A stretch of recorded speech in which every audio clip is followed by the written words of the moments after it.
Eddie Lacy was fat, Oh, out of yes, he shape. Fat, bloated Eddie Lacy. NFL players were calling him the Pillsbury Doughboy. The Seahawks signing an agreement for 1 year with Eddie Lacy. $385K bonus tied to his weight. I want him big. I want him big and tough and strong. I want him in the best shape so that he can run at his best and be durable and handle the load. More on Eddie Lacy, ESPN NFL insider Phil Savage is with us, and you have a unique perspective because you do the color for Alabama radio for the last 8 seasons, so you've covered him for quite a long time. He can earn nearly $400,000 in incentives if he makes weight at 7 different times between May and December. That's according to ESPN's Field Yates. So the question is, why offer a guy like this a contract when he clearly has some weight concerns?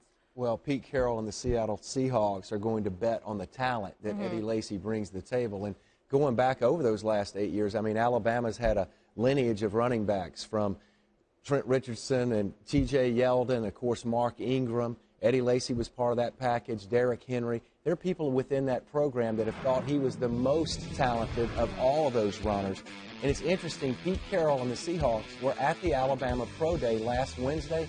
I cannot imagine that Pete didn't have a conversation with Nick Saban to say, hey, can you regulate and manage Eddie Lacy? And at Alabama, he did not have the weight issues. I think the Seahawks believe in their organization in terms of nutritionists, assistant coaches, assistant strength coaches. They've given him some marker dates, some target weights, and ultimately, I think they're rolling the dice that they can get the best out of Eddie Lacy. Hey, anybody that's tried to drop a few pounds knows that a little motivation, a little incentive goes a long way. You can catch Phil later in the 10 o'clock hour of SportsCenter. Plenty more from around the NFL.